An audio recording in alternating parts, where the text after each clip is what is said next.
The most dangerous judgment is the one made before a single question is honestly answered. On a cool autumn evening in Washington, District of Columbia, the city's finest restaurants glowed beneath rows of warm streetlights as lawmakers, attorneys, business executives, and tourists filled the sidewalks with quiet conversation. Inside the Hamilton House, one of the capital's most respected dining establishments, polished crystal reflected soft golden light across white linen tables, while a jazz pianist quietly played in the corner. It was the kind of place where every detail suggested dignity, discretion, and tradition. Near a window overlooking the avenue sat a distinguished black gentleman in his early 60s wearing a tailored navy blazer, an open-collar shirt, and simple dress slacks. He had arrived alone, carrying nothing more than a leather portfolio and a well-worn copy of the Constitution tucked neatly inside. The reservation had been made under the name Elijah Brooks, but almost no one in the restaurant recognized him without the formal black robe the nation had come to associate with his profession. That anonymity had never bothered him. In fact, he welcomed it. After years of serving at the highest level of the American judicial system, Justice Elijah Brooks believed the clearest picture of a country could only be seen when nobody realized they were standing beside one of its most powerful public servants. He quietly thanked the server for a glass of water and opened a folder containing handwritten notes from a long day of legal deliberations. Across the street, Officer Daniel Carter completed a routine patrol when a restaurant employee hurried outside, pointing nervously toward the dining room entrance. The employee quietly explained that several guests had become uncomfortable because a man who did not appear to belong in such an expensive establishment had refused to leave after being questioned by another staff member about his reservation. Daniel thanked the employee and walked calmly toward the entrance, already convinced he understood the situation before seeing it for himself. The hostess greeted him with visible relief and discreetly gestured toward Elijah's table. Daniel studied the quiet gentleman from across the room. There was no raised voice, no disturbance, no argument, just a man reading documents while waiting for his meal. Even so, Daniel approached with the confidence of someone who believed appearances rarely misled him. Several nearby diners looked up from their conversations as the officer stopped beside the table. Elijah slowly closed his folder and offered a courteous smile. "Good evening, officer. How may I help you?" Daniel remained standing. "Sir, I have been informed there is a problem with your presence here. I need you to gather your belongings and come with me." The surrounding conversations faded into silence. Glasses stopped halfway to waiting hands. The piano continued softly, but somehow every note sounded farther away than before. Elijah looked around the dining room, then back at Daniel, his expression calm and thoughtful rather than offended. "May I ask what law or policy I have violated?" he asked gently. Daniel folded his hands in front of his duty belt. "I'm asking you to leave voluntarily." Elijah nodded once, as though carefully considering every word before speaking again. "Officer, are you absolutely certain this is the decision you wish to make?" Daniel answered without hesitation. "Yes, sir. I am completely certain." Elijah offered the same quiet smile he had worn since the conversation began, closed his folder with deliberate care, and replied in an even voice, "Then I hope you will allow me one opportunity to resolve this respectfully before either of us takes another step." Elijah never reached for his wallet, never raised his voice, and never looked around the room, hoping someone would rescue him. Instead, he folded his hands neatly on the table and met Daniel Carter's eyes with the calm confidence of a man who had spent decades listening before speaking. The silence between them seemed to grow heavier with every passing second as nearby diners quietly watched, unsure whether they were witnessing a misunderstanding or something much deeper. Daniel interpreted Elijah's composure as stubbornness. He had encountered people who argued, protested, or attempted to negotiate, but the quiet certainty in this man's expression unsettled him in a way he could not explain. "You may make one phone call," Daniel finally replied. "After that, I expect you to leave." Elijah nodded respectfully. "Thank you, officer." He removed a simple mobile phone from his jacket pocket and placed it on the table before pausing for a brief moment. He did not dial immediately. Instead, he looked once around the dining room as though memorizing every face, every quiet conversation that had faded into silence, every employee standing uncertainly behind the hostess station. Then he entered a familiar number from memory. When the call connected, his voice remained steady and remarkably soft. "Good evening. This is Elijah Brooks. I apologize for disturbing your evening. I am currently at the Hamilton House. There appears to be a misunderstanding that may require your attention when practical." He listened quietly for several seconds before continuing. "No, there is no emergency. Everyone has remained professional. I simply believe it would be helpful if someone could come here personally." He thanked the person on the other end, wished them a pleasant evening, and ended the call in less than a minute. Daniel watched the entire exchange without hearing the other side of the conversation. "That is it?" he asked. Elijah smiled politely. "That is all." Daniel crossed his arms. "Then I suggest you begin preparing to leave." Elijah glanced toward the empty place, setting in front of him where dinner had not yet been served. "I have waited patiently this long. I believe I can wait a few minutes more." The officer exhaled quietly, convinced the situation would soon resolve itself. Around the room, whispers slowly returned. A young couple exchanged uncertain looks. An older gentleman lowered the newspaper he had been reading. The restaurant manager stood frozen between the dining room and the front entrance, wondering whether asking additional questions earlier might have prevented the uncomfortable scene now unfolding before dozens of witnesses. Outside, traffic continued flowing through the nation's capital as if nothing unusual had happened. Taxis stopped beneath glowing streetlights. Office workers hurried toward nearby parking garages, and tourists admired historic buildings illuminated against the night sky. Inside the restaurant, however, time seemed strangely suspended. Elijah reached for the glass of water the server had brought earlier and took a slow sip before thanking her with genuine kindness when she nervously apologized for the delay in his meal. "You have nothing to apologize for," he said gently. "You have treated me with respect." Those simple words caused the young server to pause for a moment before quietly returning to the kitchen. Daniel remained near the table, believing his presence would discourage further delay, yet an unfamiliar feeling had begun settling into the back of his mind. It was not fear. It was uncertainty. The confidence that had guided every decision only minutes earlier was beginning to compete with a single uncomfortable question he could no longer ignore. What if the quiet man sitting before him knew something that everyone else in the room, including himself, had completely failed to see? The uneasy silence lingered for several more minutes, interrupted only by the soft melody drifting from the piano and the quiet clinking of silverware from diners who had lost their appetites for conversation. Daniel Carter remained near Elijah Brooks's table, standing with the posture of an officer who believed patience alone would eventually bring compliance. Yet every glance toward the composed gentleman seemed to deepen the uncertainty that had quietly taken root inside him. Elijah never checked the time, never sighed with frustration, and never looked toward the entrance in expectation. Instead, he rested one hand on the leather portfolio beside his untouched place setting and watched the lights of passing traffic through the restaurant window with the calm expression of someone who had spent a lifetime understanding that truth often arrived more slowly than assumptions. The restaurant manager finally gathered enough courage to approach the table.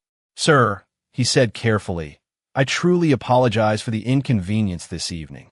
Elijah offered a reassuring smile before the manager could continue. "You have shown kindness throughout this evening. Please do not carry responsibility that belongs elsewhere." Those words landed heavily on the manager, who nodded quietly before stepping away, visibly conflicted. Several employees exchanged uncertain glances, sensing that whatever was unfolding had become much larger than a disagreement over a dinner reservation.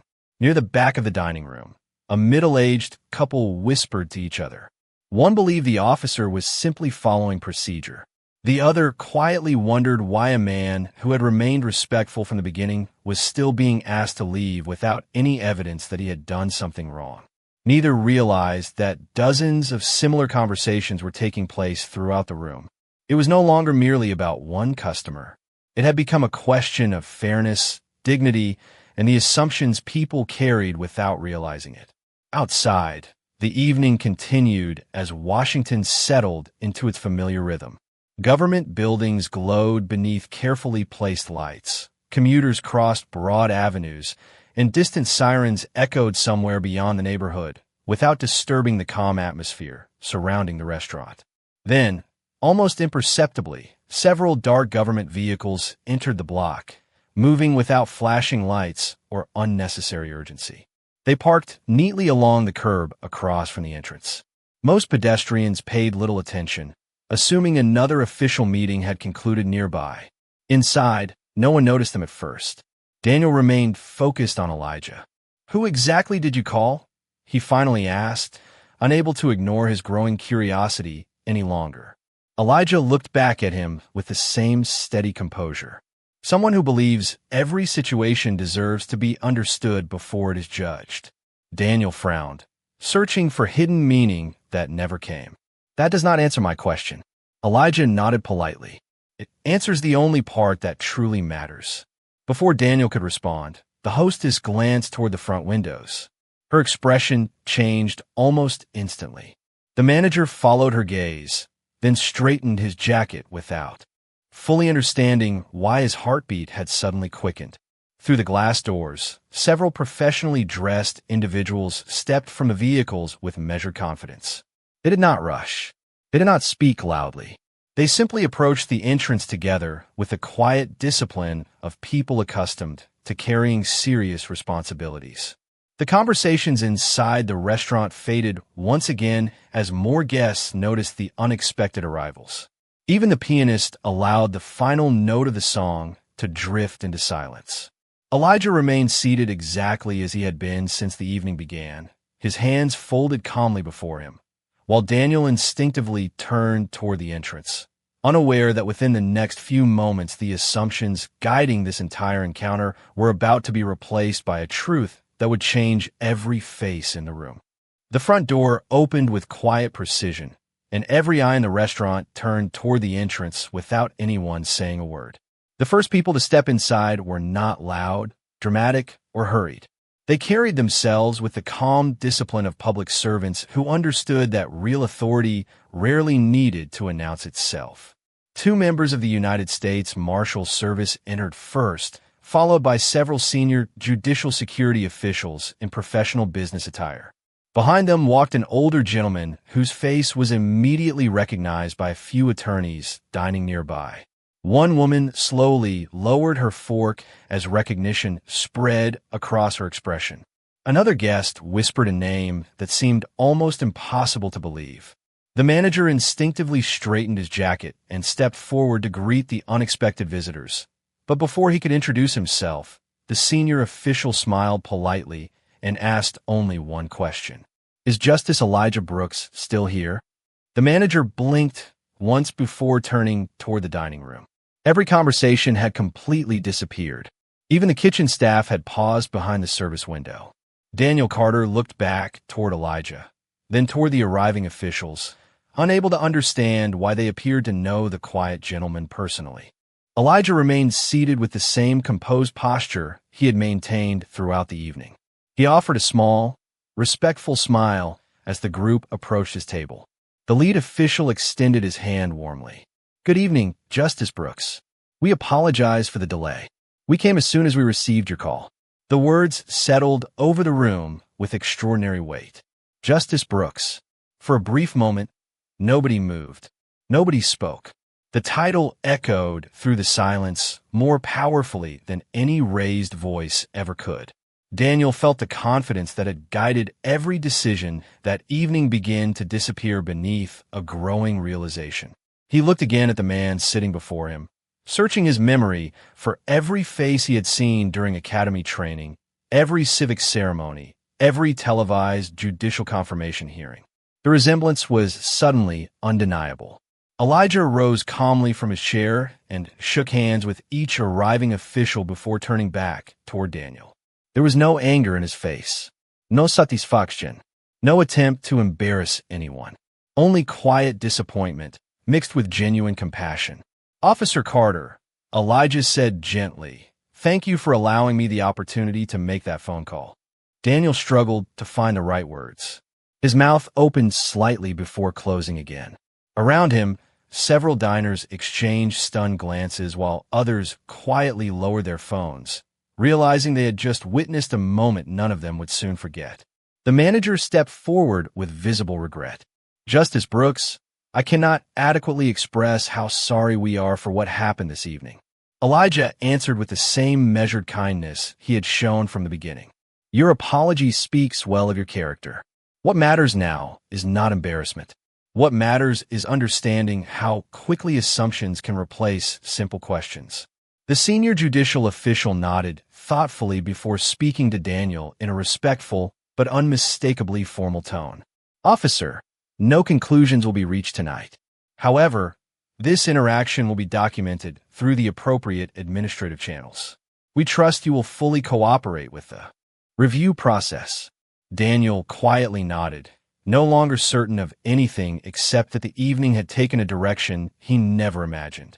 Outside, the city continued beneath the glow of streetlights, unaware that inside one quiet restaurant, a lesson about dignity, restraint, and accountability had just begun, and before the next sunrise, the consequences of a single unquestioned assumption would extend far beyond one dinner table. The atmosphere inside the Hamilton house remained remarkably quiet long after the introductions had ended. Nobody rushed toward the exits, and nobody attempted to explain away what had happened only moments before. Instead, the restaurant seemed suspended between two realities, one shaped by assumption and the other by truth. Justice Elijah Brooks looked around the dining room and noticed the uncertainty on nearly every face. The young server who had apologized earlier still stood near the kitchen entrance, holding a tray she had forgotten to deliver. Elijah offered her another reassuring smile, encouraging her to continue her work. Slowly, conversations began returning in careful whispers, but every voice carried a different tone than before. Daniel Carter remained standing beside the table, his posture no longer reflecting certainty but reflection. Years of training had taught him to make quick decisions under pressure, yet no training had prepared him for the realization that confidence without understanding could become its own form of failure. The senior judicial security official quietly requested a private conversation with the restaurant manager, while another official documented the basic facts of the evening. No accusations were made. No dramatic speeches filled the room. Every step followed established procedure, reinforcing the principle that accountability begins with facts rather than emotion. Elijah gathered his leather portfolio and prepared to leave, but before walking toward the entrance, he turned once more to Daniel. "Officer Carter," he said in the same calm voice that had never changed throughout the evening, "the law gives extraordinary responsibility to those who wear a badge. That responsibility becomes strongest when it is exercised with patience." Daniel lowered his eyes for a brief moment before answering honestly. "Justice Brooks, I believed I was making the right decision." Elijah nodded gently. "I believe you did. The difficult question is whether enough questions were asked before that decision was made." Those words lingered in Daniel's mind more heavily than any formal reprimand could have.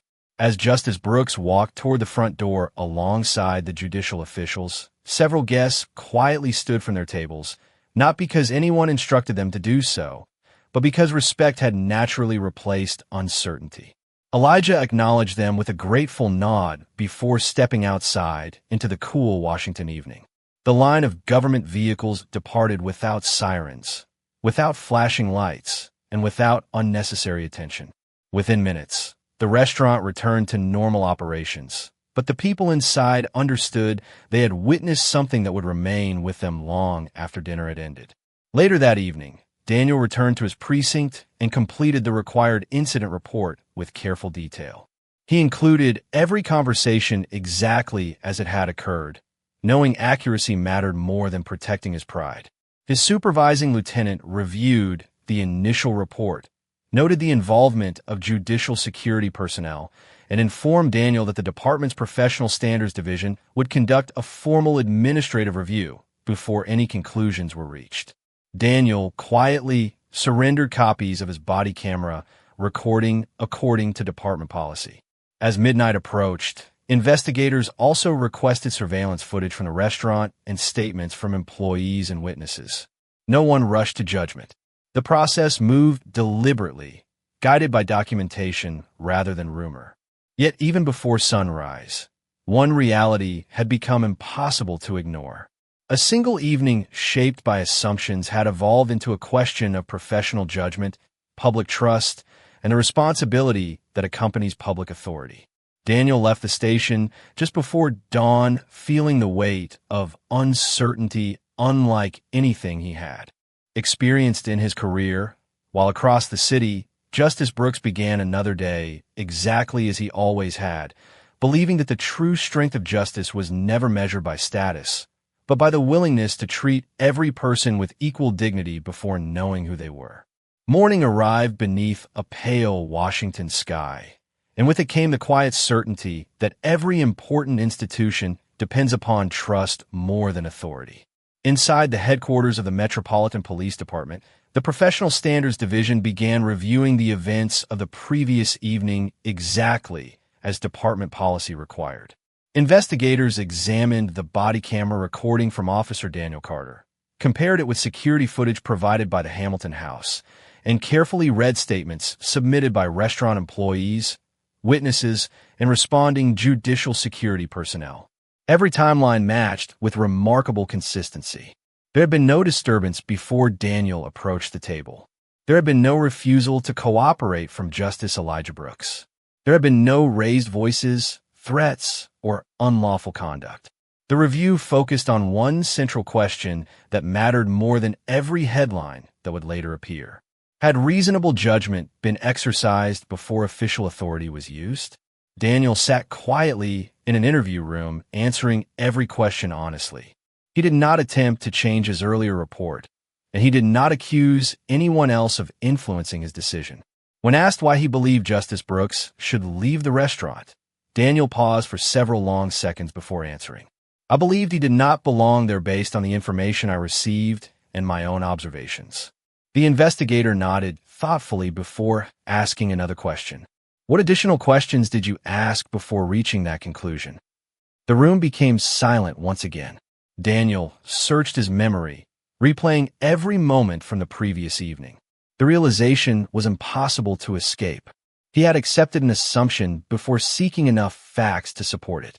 Later that morning, the chief of police reviewed the complete administrative findings together with Department Legal Counsel. The recommendation was clear. Public confidence depended upon officers exercising impartial judgment with every citizen, regardless of appearance, status, or circumstance. The issue was not whether Justice Brooks held one of the highest judicial offices in the nation. The issue was that every person deserved the same fairness, even if they held no public office at all. Shortly before sunrise, Daniel was formally notified that his law enforcement credentials and badge were being surrendered pending the final outcome of the disciplinary process. He removed the polished silver badge from his uniform with slow, careful hands and placed it on the commander's desk without argument. For years, that badge had represented service, responsibility, and public trust. In that quiet moment, Daniel understood that those values could never exist without humility. Across the city, Justice Elijah Brooks arrived at the Supreme Court before the first scheduled conference of the day. He greeted security officers, clerks, and custodial staff with the same warmth he showed every morning, never mentioning the events of the previous evening unless directly asked. When a law clerk quietly expressed sympathy, Elijah simply smiled. Justice is strongest when it teaches instead of humiliating, he said gently. News of the administrative action gradually reached local media throughout the day, but Elijah declined every request for dramatic interviews.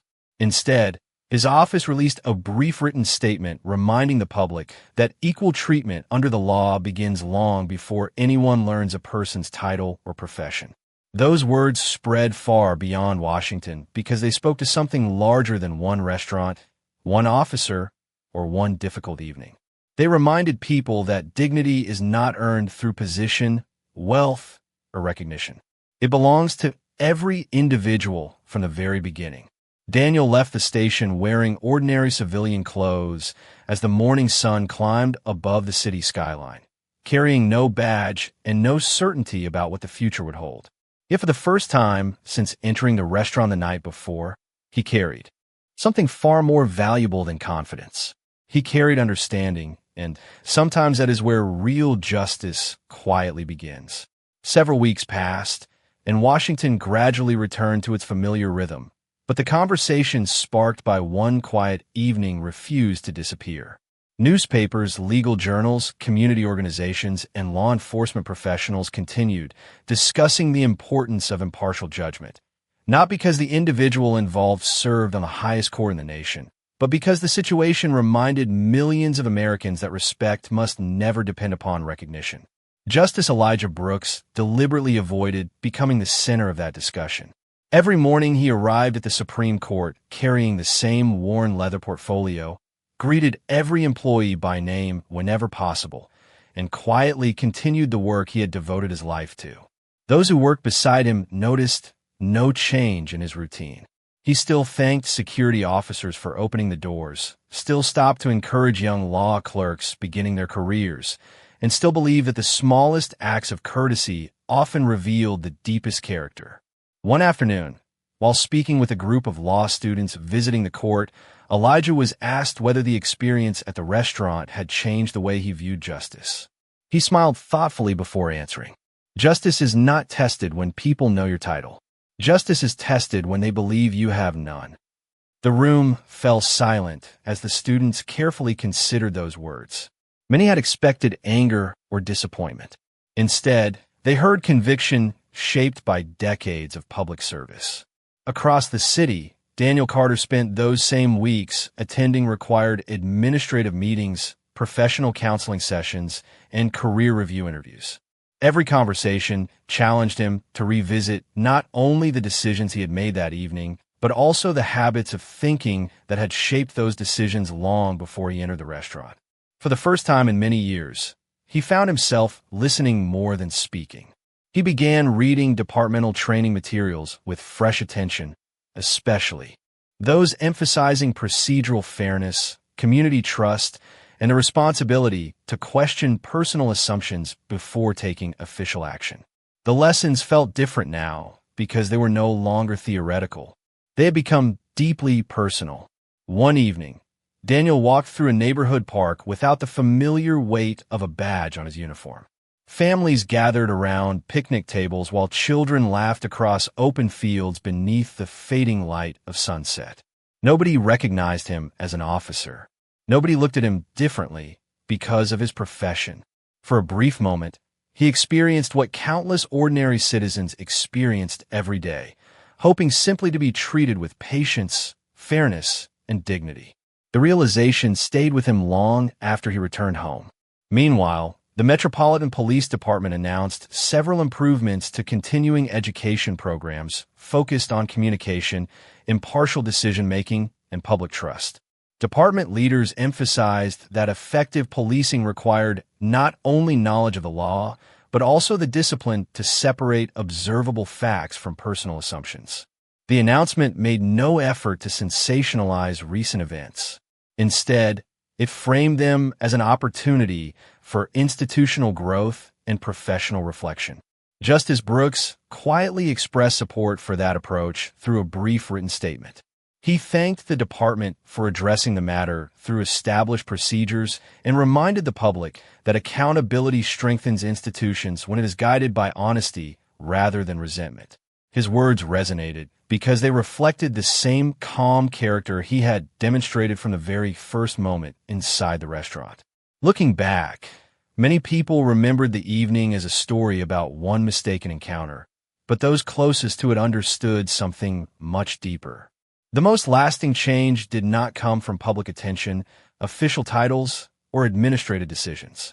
It came from a recognition that every conversation begins with a choice to assume or to ask, a choice to judge or to understand. And those quiet choices repeated every day, shaped the kind of justice a society ultimately lives by. Autumn gradually gave way to the first signs of winter, and the evening that had quietly transformed so many lives settled into memory without losing its meaning. The administrative review eventually reached its final conclusion after weeks of interviews, documented evidence, policy analysis, and careful deliberation. The findings emphasized that public authority carries an obligation to seek facts before reaching conclusions, and that every citizen deserves the same measure of respect regardless of appearance, profession, or circumstance. The decision was neither celebrated nor condemned by those directly involved. Instead, it became another example of how accountability is meant to function when institutions remain faithful to their principles. Daniel Carter accepted the outcome without public complaint. During the months that followed, he spent long hours reflecting on the difference between confidence and wisdom. He realized that experience alone does not guarantee sound judgment unless it is accompanied by humility. Rather than withdrawing from difficult conversations, he began participating in community listening sessions organized by civic leaders and former law enforcement trainers. For the first time, he heard personal stories from ordinary citizens describing how small assumptions could shape entire encounters. Many of those stories were remarkably ordinary. A misunderstanding in a grocery store, an unnecessary question during a routine stop, a moment of hesitation before offering help. None of them involved famous people or national headlines. Yet together, they painted a picture that Daniel had never fully understood while wearing the uniform every day. He listened carefully because he no longer believed that understanding came from speaking first. Across the city, Justice Elijah Brooks continued serving with the same quiet discipline that had defined his career for decades. One afternoon, after concluding oral arguments in a significant constitutional case, he accepted an invitation to address a gathering of newly appointed public servants from several federal agencies. Rather than discussing landmark court decisions or historic legal opinions, he chose to speak about ordinary human encounters. He told the audience that the strength of a democratic society is revealed not only in courtrooms or legislative chambers, but also in restaurants, sidewalks, schools, neighborhoods, and every place where strangers decide how they will treat one another.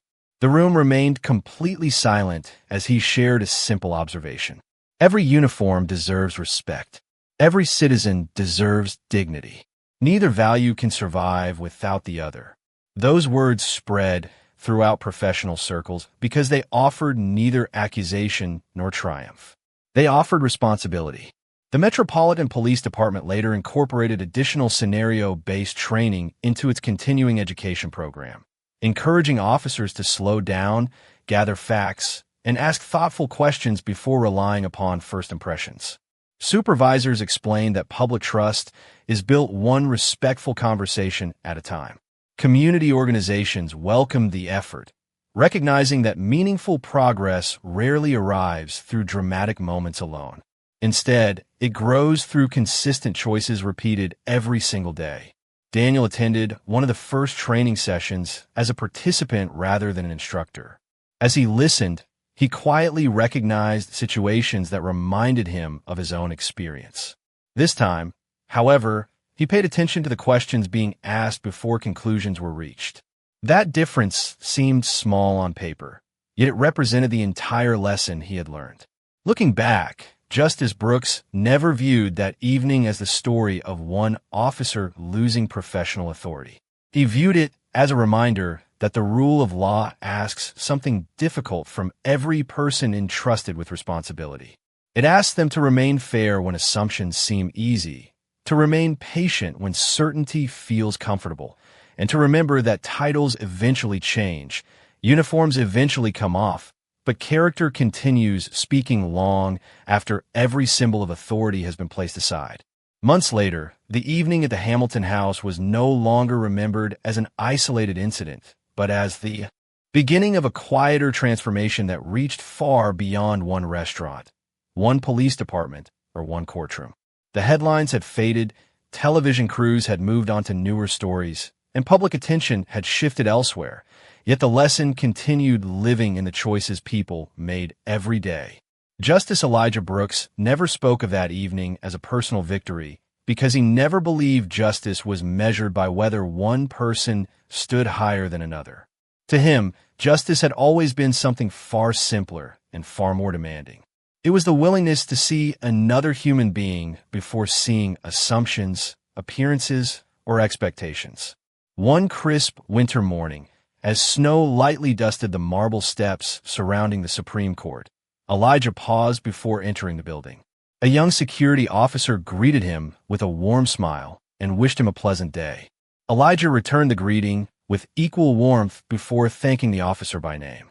The exchange lasted only a few seconds, yet it reflected the same principle he had carried throughout his entire career.